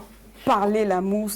Soyez libre de parler l'amour, soyez libre de manifester l'amour au quotidien, qu'il n'y ait aucune barrière entre vous et votre conjoint. Oui, je voulais un peu rebondir sur ce qu'elle disait, parler l'amour, dire aux autres je t'aime. En fait, il y a ce qu'on appelle les langages d'amour. Oui, effectivement. Et chacun a un langage d'amour qu'il comprend le mieux. Donc lorsque tu es avec ton partenaire et tu découvres son langage d'amour, tu dois plus parler son langage d'amour pour que cette personne puisse comprendre. Mais je voulais également dire que l'amour héros, c'est un amour qui est très limité. C'est un amour physique et sensuel dans la mesure où c'est attiré par les formes. Lorsque par exemple deux personnes se marient, quand une femme commence par exemple à accoucher, à un moment donné, les formes diminuent, ainsi de suite. Si l'amour agape n'est pas là pour vous soutenir, vraiment, il risque de ne plus avoir l'amour dans le couple. Donc l'amour agape, c'est l'amour suprême, c'est l'amour le plus important que tout être humain devrait développer. C'est la précision que je voulais apporter. Pour chuter, parce que j'étais en train de chuter là, pardon, et je voulais dire aussi, effectivement, il a très bien embrayé, s'il vous plaît. Je parle et je vous reparle et je vous reparle. Lorsque Dieu vous donne un conjoint, il vous fait une grâce. Il y en a qui cherchent et qui ne trouvent pas, peut-être parce qu'ils cherchent mal, peut-être parce qu'ils ne prient pas assez, peut-être parce qu'ils ne voient pas. Parfois, la personne est à côté de vous, vous ne voyez pas. Et lorsque Dieu vous fait la grâce et la faveur de vous donner son enfant comme partenaire de votre vie, ne vous prenez pas trop la tête. Prenez le temps de manifester l'amour à cette personne. Ne soyez pas très arrogant, ne soyez pas trop orgueilleux, parce que une des choses qui crée beaucoup de problèmes, c'est cet orgueil. Donnez de l'amour. Je connais une dame qui a réussi, on a organisé son mariage dernièrement. Elle était d'abord une très belle femme, très belle, très solide, tout. Son mari arrive et lui, pour essayer de prendre le dessus, il a commencé à être arrogant, taper sa femme. Est sorti, il a commencé à préférer le dehors parce qu'il y avait des gens plus soumis. Quand cette femme a réalisé que Dieu attendait d'elle, qu'elle soit soumise, aimante et tout, qu'elle soit l'aide de son mari. Quand elle a commencé à pratiquer ça, son mari a dit qu'il y a quelque chose qui ne va pas. Quand elle servait à manger, il s'est dit, c'est sûr qu'il y a du poison dans cette nourriture. Histoire authentique et vraie. Il a commencé à paniquer, etc. Et il a fondu sous l'amour de sa femme. Il a abandonné l'extérieur, il a tout abandonné. Et il y a quelque temps, ils ont refait le mariage à l'église après 15 années. Donc, il faut avoir l'attitude d'amour. Soyez amoureux, n'ayez pas peur d'être amoureux. Jouissez de la vie, comme nous dit le livre de Corinthiens, avec la femme que Dieu vous a donnée. L'amour ne fait aucun mal, tout au contraire, ça fait du bien. N'est-ce pas, monsieur Arnaud? Ça se voit dans ton sourire. Il fait du bien, il fait du bien. Dans tous les cas, bon, l'amour fait du bien, voilà, se sentir aimé, ça fait du bien. Ok. Nous arrivons dans quelques minutes au terme de notre belle soirée. Oh là là, j'ai pas envie de vous laisser partir. Et puis, nos téléspectateurs qui ont été tellement nombreux à nous écrire, nous prenons ce dernier message. La parole de Dieu me dit que l'amour ne périt jamais. Mais la plupart du temps, après avoir célébré la Saint-Valentin, on se retrouve souvent dans les tribunaux pour le divorce, car l'amour véritable n'est pas connu. Il n'est pas connu. Comment peut-il être célébré? On parle et célèbre l'amour sans le pardon, on se lasse vite et on se lasse. Mais je crois que voilà, nos chers panélistes ont essayé de nous éclairer la lanterne, voilà, dans tous nos éléments, et on a pu comprendre que c'est possible d'aimer, surtout avec notre pasteur et madame. Tout le monde a essayé de dire quelque chose sur ce plateau pour essayer de nous amener à comment se célèbre le véritable amour selon Dieu, pour éviter vraiment la dérive, pour éviter d'être... Nous allons donc reprendre notre dernier tour. Qu'est-ce que le dernier tour du panel? Nous arrivons déjà au terme de notre émission. Un mot dans une synthèse, selon vous, est-ce que le chrétien doit célébrer la Saint-Valentin? Est-ce que le chrétien doit célébrer la Saint-Valentin? Je crois que nous avons déjà expliqué. L'amour est de Dieu. L'amour est de Dieu. La Saint-Valentin est d'origine païenne, certes, mais nous avons dit, comme mon cher frère le disait tantôt, qu'il y a quelqu'un qui tire les ficelles derrière, à l'origine. Donc, ce jour-là, il tire les ficelles et il va attirer un très grand nombre. Et nous qui sommes de Dieu, nous ne devons pas permettre que cela arrive. C'est pour ça qu'à Saint-Valentin, un enfant de Dieu qui a une conscience pure est libre de célébrer. Celui qui n'a pas la conviction n'est pas aussi condamnable, n'est pas condamné. Mais maintenant, le problème, c'est comme le thème le disait, l'approche. Nous ne devons pas nous conformer au ciel. C'est nous qui devons apprendre au monde ce que c'est que l'amour. Et notre frère, l'excellent, l'a dit, l'amour agapé qui vient de Dieu, qui est l'amour suprême, le véritable amour. Et pour notre sœur Barbara, elle le disait, il faut vivre cet amour au quotidien. Il faut le vivre au quotidien. Et comme on ne peut pas tout dire en une soirée comme celle-ci, l'amour véritable, nous pouvons le retrouver dans le livre de 1 Corinthiens chapitre 13. Nous pouvons lire et je crois que le Seigneur nous fera du bien. Ok, Madame Barbara, liberté ou libertinage? Liberté, pas de libertinage. Ne sortez pas du cadre, restez dans les règles. Vous avez des valeurs, vous avez des principes, restez dans vos principes. Messieurs, la Bible vous dit de ne pas sortir du cadre du mariage, n'y allez pas, parce que vous pouvez perdre votre vie dehors. Chers jeunes, ne sortez pas, mariez-vous, vous aurez des rapports sexuels pendant 50 ans, vous allez vous lasser. En fait, restez dans la liberté, dans le cadre et l'encadrement, non seulement du Seigneur pour tous ceux qui nous écoutent, mais aussi de la loi et de tout ce qui concerne, voilà, la bienséance, voilà. Monsieur Armand Bikatal. Effectivement, la question de savoir si un chrétien doit fêter la Saint-Valentin, j'aimerais dire qu'un chrétien doit fêter l'amour. Parce que nous avons suffisamment disserté sur le fait que la Saint-Valentin implique certains enjeux qui ne sont pas les enjeux, qui ne participent pas de l'intérêt chrétien. Nous voulons encourager les chrétiens à fêter l'amour, parce que nous devons fêter l'amour. Et nous ne pouvons pas, l'amour, ce serait limité de le fêter le 14 février. Mais quand même, le 14 février, c'est une opportunité de montrer au monde que nous aussi, que nous, avant eux, nous savons aimer. Donc le chrétien, comme le pasteur le disait si bien, nous devons fêter sans se conformer. Nous devons montrer notre façon de fêter l'amour. Et notre façon de fêter l'amour est suffisamment différente. Notre façon de l'amour est singulière. Lorsqu'on lit le Cantique des Cantiques, on voit qu'un chrétien qui est déjà lui-même joui d'une liberté, la liberté spirituelle, peut exprimer son amour plus profondément que quelqu'un qui a encore des rétentions sataniques. Donc nous disons que le chrétien ne fêtera peut-être pas la Saint-Valentin, mais il doit fêter l'amour. Merci, on termine avec monsieur. Oui, ce que je pourrais dire, c'est que Dieu est notre créateur. Nous sommes ses créatures. Et c'est Dieu qui nous a créés. Et c'est lui qui a créé l'amour. Et il a donné la notice de l'utilisation de l'amour dans la parole de Dieu. Et aussi longtemps que nous allons utiliser l'amour sans respecter la notice, nous ne serons pas heureux. Beaucoup seront malheureux, ils auront un plaisir temporaire, mais après des frustrations, des déceptions, et certains vont aller au suicide. Donc le conseil que je peux donner pour sortir à tous ceux qui nous écoutent, à tous les téléspectateurs, c'est que utiliser l'amour de Dieu selon la notice que Dieu a donnée dans la parole de Dieu, et c'est uniquement par ce moyen que vous serez véritablement heureux. Merci beaucoup. Ah, chers panélistes, ça me fait du mal de vous laisser partir. Mais voilà, toute chose a une fin. Voilà, alors je vous dis déjà merci. Canal de Vie vous dit merci d'avoir honoré ce rendez-vous. En tout cas. Alors nous disons merci à nos nombreux téléspectateurs. Ce dernier message qui nous parvient. Merci pour ces moments que vous nous avez permis de passer en votre compagnie. Merci également à vous, Madame Virginie Ecclésias. Merci à Katia.